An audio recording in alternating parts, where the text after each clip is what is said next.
હાલો friend, જય શ્રી કૃષ્ણ, જય માતાજી।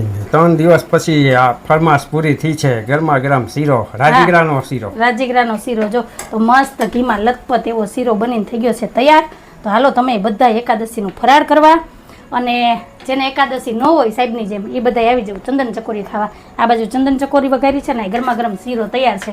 તો અમારા બાની સાહેબની ફરમાઈશ હતી, 3 દિવસથી લોહી પીતા હતા, એટલે આજ ફાઇનલી શીરો બનાવી જ દીધો। તો હાલો હવે સાહેબને બાને ચખાડીએ અને પછી પૂછીએ કે શીરો કેવો બન્યો છે।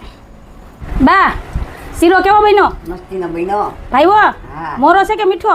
બાપુ માપનો? તો બરાબર। સાહેબ, ડાયાબિટીસ નો થાય એવો શીરો છે। હાલો તો આપણે પરીક્ષામાં પાસ થઈ ગયા છે। પેલી રસોઈમાં આપણે કંઈ મીઠી વસ્તુ બનાવવાની હોય ને, એટલે મેં આજ છે ને 23 વર્ષ પછી પેલી રસોઈમાં શીરો બનાવ્યો ને બાને ખવડાવ્યો, તો એમાં આપણે પાસ થઈ ગયા। તમારે બધાને શું કહેવાનું છે કહેજો કમેન્ટમાં।